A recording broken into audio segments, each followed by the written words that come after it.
신명기 27장 1절부터 8절까지 말씀입니다.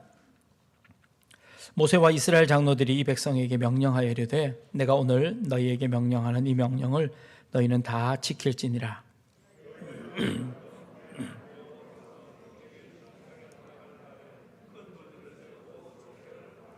요단을 건넌 후에 이 율법의 모든 말씀을 그 위에 기록하라. 그리하면 내 하나님 여호와께서 내게 주시는 땅 곧 젖과 꿀이 흐르는 땅에 내가 들어가기를 내 조상들의 하나님 여호와께서 내게 말씀하신 대로 하리라.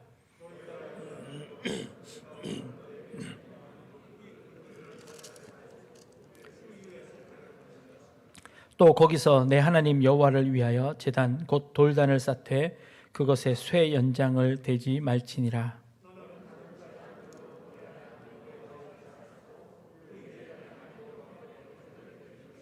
또 화목제를 드리고 거기에서 먹으며 내 하나님 여호와 앞에서 즐거워하라.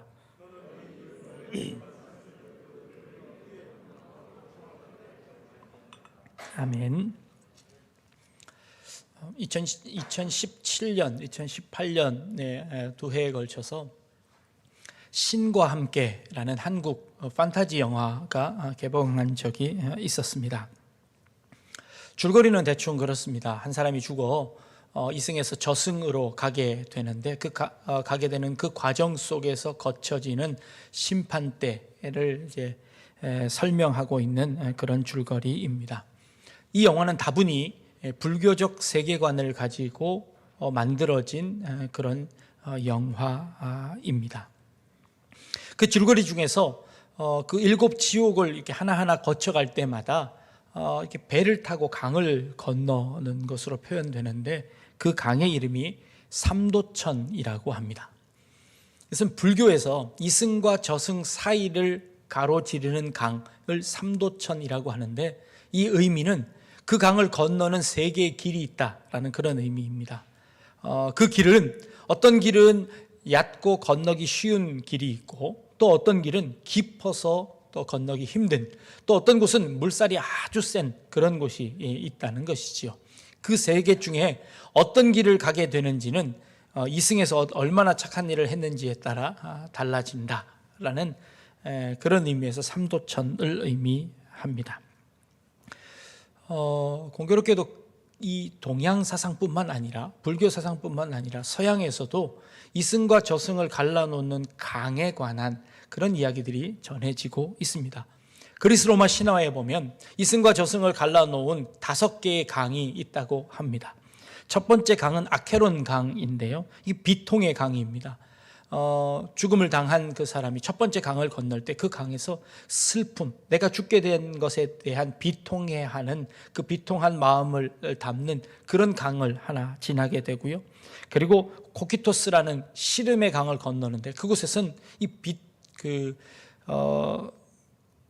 자신의 과거의 그림자를 보면서 자신의 삶에 있었던 일들을 다시 되새기며 시름의 강을 건넌답니다. 세 번째 강에는 불덩이의 강을 지나는데 그 강에서 자신의 걱정하고 과거에 있었던 모든 일들을 싹 태워버리는 그 강을 지나게 되고, 그리고 네 번째 강 스틱스 강은 하데스라는 궁전을 7번 돌아서 휘몰아치듯이 돌아가는 그 강을 지나서 맨 마지막 강은 여러분들이 잘 아시는 것처럼 레테의 강을 지난다고 합니다.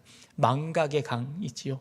그 강을 건너는 순간 모든 것들을 싹 다 잊어버리게 된다는 겁니다. 이승의 모든 것들을 다 잊고 이제 저승으로 가게 된다라는 이제 그런 강의 모티브가 있습니다. 자, 우리 기독교에는 어떤 강이 있죠? 네, 요단강이 있습니다. 우리 장례식 갈 때마다 부르는 찬송이 있습니다. 606장 며칠 후 요단강 건너가 만나리라는 찬양이 있습니다. 요단강을 건너가서 이승과 저승을 나누는 강이 요단강이라는 강인 것이지요. 이 찬양은 외국곡을 번역한 곡입니다. 그런데 이 원곡을 살펴보니까 이 영어 가사에 요단강이 안 나옵니다. 요단강이 없습니다. 그 찬송에는 아름다운 해안가 혹은 아름다운 그 강변이라고 표현되어 있지 그 강이 요단강이라고는 지적하고 있지 않습니다. 근데 그 강을 번역하면서 우리는 요단강이라고 붙여버렸습니다. 그래서 우리는 어느 틈에 요단강을 건너가면 이승과 저승이 갈라지는 것으로 생각하게 되었습니다. 자, 요단강을 건너가면 뭐가 있죠? 요단강 건너가면 뭐가 있나요? 가나안 땅이 있습니다. 그 가나안 땅은 천국인가요? 아니면 지금 우리가 살아가야 하는 이 땅인가요? 둘 다의 의미를 가지고 있습니다. 가나안 땅은 하나님이 약속하신 땅이기 때문에 천국처럼 여겨져서 좋은 땅이라는 의미에서 천국이라는 의미를 가지기도 합니다. 그래서 우리가 이 땅의 생을 마감하면 요단강을 건너가 저 하나님과 함께 그 좋은 땅에서 함께 거할 것입니다 라고 하는 그런 소망을 담기도 합니다만, 지금 이 이스라엘 백성들 앞에 요단강은요, 이 광야의 지긋지긋한 삶을 마감하고 제대로 정착할 수 있는, 그곳에서 농사를 짓고 그곳에서 자녀들을 양육할 수 있는 그런 아주 젖과 꿀이 흐르는 아름다운 땅으로서 기대하는 땅이 가나안 땅입니다. 그래서 요단강을 건너가서 그 다음에 죽어버리면 아무 소용이 없는 겁니다. 그 땅에 가서 누려야 할 그 축복을 기대하면서 건너가는 땅이 바로 요단강이라는 것이지요. 그래서 두 가지 의미를 다 가지고 있습니다. 근데 우리는 너무 이 요단강을 천국과 너무 일치시키는 바람에 요단강 하면 왠지 서글픈 생각이 들게 되어지는 것입니다. 오늘 읽은 본문에 보니 요단강 건너라는 이 단어가 3번이나 등장합니다. 모세가 이스라엘 백성들에게 너희가 요단을 건넌 후에 이렇게 해라, 요단을 건넌 후에는 반드시 이렇게 해라 라고 3번이나 거듭 명령을 내리는 그 명령을 우리가 함께 읽어보았습니다. 요단 건너서 모세가 명령한 것을 보니 너희는 그곳에서 아주 큰 돌비 하나를 만들어라. 그리고 그 돌비에다가 이 회치를 한 이후에 그곳에다 누구든지 다 잘 볼 수 있도록 하나님의 율법을 다 기록하거라. 그리고 그 기록한 돌비를 이스라엘 백성들이 다 볼 수 있도록 만들어라 라고 말씀하고 계십니다. 그리고 그 돌비 이후에 에발산과 그리심산이 있는데, 그 에발산과 그리심산에 이 이스라엘 백성들을 반으로 나누어서 반은 에발산에 반은 그리심산에 가도록 하고, 그 가운데에 레위 자손들이 서서 이 돌비에 적은 하나님의 율법을 큰 소리로 낭독하거라. 그러면 그 하나님의 율법을 듣는 순간 이스라엘 백성들은 온 목소리로 아멘 아멘 화답할지어다 라고 말씀하고 있습니다. 그 엄청난 퍼포먼스를 하나님께서 이스라엘 백성들에게 주문하신 것입니다. 자, 그 장소가 어떤 장소일까? 지금 현대의 그 에발산과 그리심산을 한번 사진을 찍어봤습니다. 어떤 산이냐면 바로 이런 산입니다. 네. 여러분들 보시기에 왼쪽에 있는 산이 그리심산이고요. 그리고 오른쪽에 있는 산이 에발산입니다. 이스라엘 성도들을 반으로 나누어서 한쪽은 그리심산에 한쪽은 에발산에 이스라엘 백성들이 그 산 기슭에 쫙 다 서 있었을 겁니다. 한번 상상해 보십시오. 그리고 저 가운데 골짜기에 레위 지파들이 서서 그곳에서 하나님의 율법을 큰 소리로 낭독하면 양쪽에서 아멘 하고 찬양을 할 겁니다. 그런데 저 가운데 있는 골짜기에 있는 저 도시가 어떤 도시냐면 세겜이라는 도시입니다. 고고학자들이요, 하나님께서 명령하신 이 율법을 여호수아가 그대로 지켰다라고 믿고 에발산과 그리심산을 이 고고학자들이 샅샅이 다 뒤져보았습니다. 어떤 흔적을 발견했냐 하면 그 산 쪽에 몇 개의 제단들을 발견했는데, 공교롭게도 이 가운데 있는 이 세겜 지역에서 커다란 돌비 하나를 발견하게 됩니다. 돌비 사진은 바로 이것입니다. 네. 애석하게도 그 윗부분은 잘려나가서 저 흔적만 남아 있습니다. 저 큰 돌비를 세워놓고 그 돌비 위에다가 여러 글씨들이 기록되어져 있는데, 저 돌비를 어디서 찾았냐면 세겜이라는 곳에서 찾게 되었답니다. 아마도 이 모세가 명령한 이 명령을 여호수아가, 모세는 그 요단강을 건너가지 못했으니 여호수아가 그 다음에 백성들을 이끌고 가서 건너가서 그곳에서 이 커다란 돌비를 세웠을 것으로 추정합니다. 근데 이 돌비가 세워진 곳이 세겜이라는 곳입니다. 요단강을 건너가면 처음에는 길갈이라는 곳이 있습니다. 세겜까지는 한참 걸어가야 하는 그곳입니다. 그런데 왜 이 세겜에 이 돌비가 있었을까? 추정을 해보는 겁니다. 거기는 몇 가지 이유를 들 수 있는데 첫 번째 이유는 그겁니다. 창세기 12장에 가보니 하나님께서 아브라함을 부르셨습니다. 아브라함이 하나님의 명령에 순종해서 갈대아 우르를 떠났으나 그러나 하란이라는 곳에 한참 머물다가 마침내 12장에 가나안 땅에 들어가게 됩니다.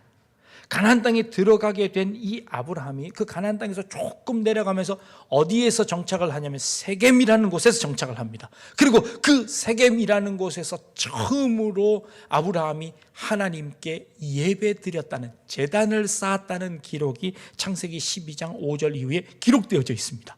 그러니 하나님께서 믿음의 조상이라고 세우신 그 아브라함이 처음으로 그 약속하신 그 가나안 땅에 들어가서 제단을 쌓은 곳이 세겜이라는 곳이었습니다. 그러니 이 세겜이라는 곳은 그런 의미를 가지고 있습니다. 하나님이 처음으로 약속하신 그 가나안 땅에 들어가자마자 첫 예배를 드린 곳이 바로 세겜이었다는 것이죠.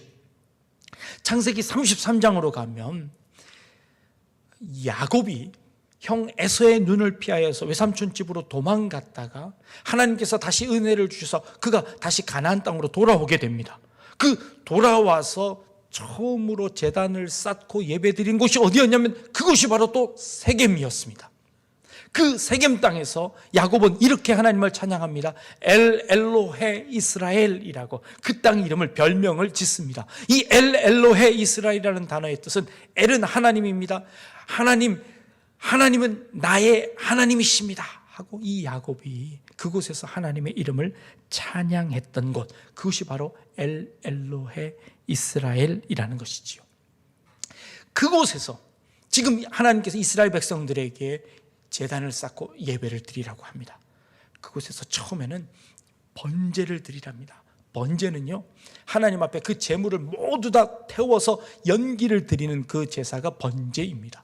그런데 그 번제를 드린 이후에 그곳에서 화목제물을 드리라는 겁니다. 화목제는 어떤 제사이냐면 그 제물 중에서 기름과 껍질만 태우고 나머지 고기들은 그 예배에 참석한 그 제사에 참여한 사람들끼리 함께 모여서 그 음식을 먹는 것이 화목제입니다. 그 화목제를 드리며 여호와 앞에서 즐거워하라고 말씀하시는 겁니다. 자, 이스라엘 백성들이 소 한 마리를 드리면 그 소 한 마리로 몇 명이 먹었을까요? 제가 찾아봤는데요, 소 한 마리가 약 한 400kg쯤 되는 소 한 마리를 잡으면 이것저것 다 떼고 나면 진짜 이 정육은 한 155kg 정도쯤 된답니다.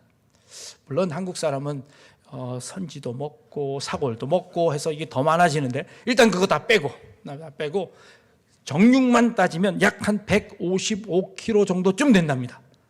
여러분들이 고깃집 가셔서 1인분을 시키면 몇 g을 주나요? 많이 주는데 200g씩 주나요?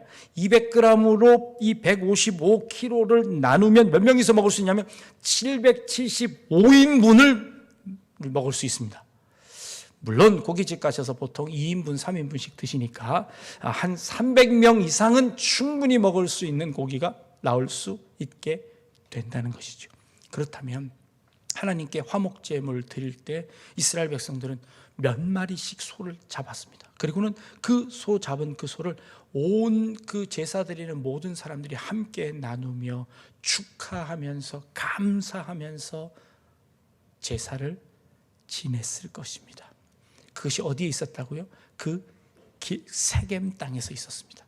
그리고는 그 산 자락에 앉아있던 모든 백성들이 함께 그 음식을 나누면서 축하하면서 찬양하면서 하나님의 말씀을 들으면서 아멘 아멘 하고 화답하면서 그 즐거운 시간을 보냈을 것입니다.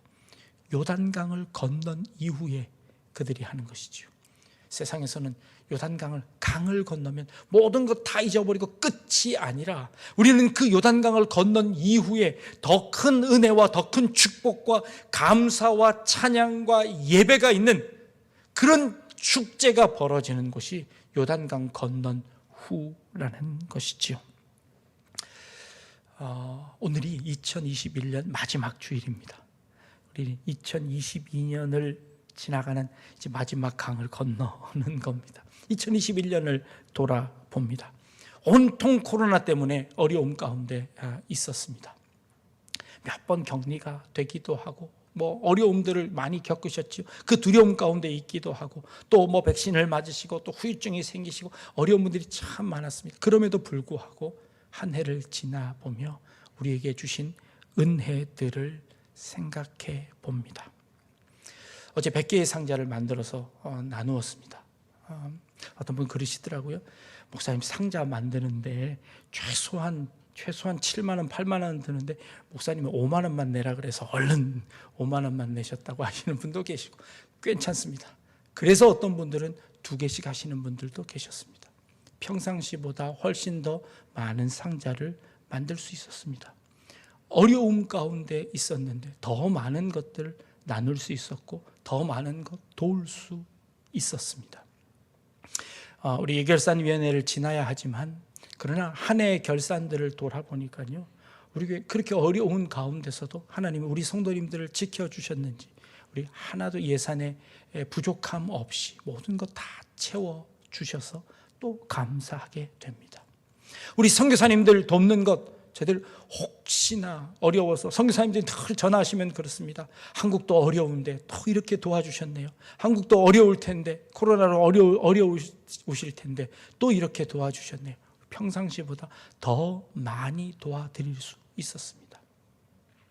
하나님께서 베푸신 은혜였다고 생각합니다. 강을 건너면 모두 잊어버리는 것이 아니라 그 강 건너서 하나님께서 베푸신 그 은혜들을 감사하며 축하하는 그 일들을 하는 것입니다. 요단강 건너서 세겜에서 그 일을 감당했던 것입니다. 강을 건넌 이후에 그들은 은혜를 생각하며 다시 한번 사명을 되새기는 그런 시간이었습니다. 올 한 해 2021년을 지나면서요, 이 마지막 주일을 지나면서 하나님께서 우리에게 베풀어 주신 그 놀라운 은혜들을 저희들 다시 한번 되새겨 봅니다. 그리고 2022년을 기대합니다. 물론 여전히 어려울 겁니다. 오미크론 바이러스로 더 많은 사람이 감염될 것이라고 예정합니다. 그럼에도 불구하고 우리는 새로운 기대를 갖게 됩니다. 하나님께서 그 가나안 땅에서 베푸실 그 놀라운 일들을 바라보는 것입니다. 강을 건넌 후 우리는 모든 것이 끝난 것이 아니라 그곳에서 새로운 시작을 하게 되는 것입니다. 하나님께서 아브라함을 부르셔서 그 가나안 땅에 들어가게 하셨습니다. 그때부터 아브라함의 신앙의 여정이 다시 시작됩니다. 믿음의 조상이 되기까지 그 믿음의 완성을 향하여서 그 가나안 땅에서 그 어려운 고초를 겪으며 다시 한번 그 가나안 땅에서 그의 삶이 시작될 것입니다. 그러나 우리는 압니다. 가나안 땅으로 인도하신 하나님께서 그 아브라함을 완성시키실 거라는 것을 확신합니다. 가나안 땅으로 인도하신 그 하나님께서 그 가나안 땅 안에서 이스라엘 백성들을 하나님의 뜻대로 만들어내실 거라는 것을 확신합니다. 야곱이 자신의 욕심을 따라 그렇게 헤매다가 결국 그 가나안 땅에 들어왔습니다. 그러고 나서 그제서야 엘로헤 이스라엘이라고 합니다. 하나님, 그 하나님은 나의 하나님이십니다 라고 신앙 고백을 하게 됩니다. 그것으로 끝났을까요? 아니요. 이제부터 그 가나안 땅에서 그의 신앙의 여정이 새롭게 시작하는 것입니다. 광야 40년을 지났습니다. 너희가 요단강을 건너가거든 그 요단강 건너간 이후에 비석을 세우고 거기서 하나님의 율법을 큰 소리로 낭독하거라. 그리고 그곳에서 하나님께서 베푸신 은혜를 기억하거라. 그리고 나서 그 가나안 땅에서 하나님의 말씀 순종하면서 살거라 라는 것이 이 모세의 마지막 유언과도 같은 그런 명령이었습니다. 이제 우리는 또 새로운 한 해를 맞이하게 됩니다. 그곳에서 우리는 여러분들의 마음판에 큰 비석 하나씩 세워놓을 수 있기를 바랍니다. 그리고 그곳에 하나님의 말씀을 잘 적어놓고 그리고 그곳에 하나님의 은혜를 새겨놓고 그 비석을 볼 때마다 하나님이 나를 여기까지 인도하셨고 이제 앞으로 내 삶을 하나님께서 책임지시며 하나님께서 나와 함께 하실 거다라는 그 기대를 가질 수 있기를 바랍니다. 그리고 그 2021년을 살아나가는 겁니다.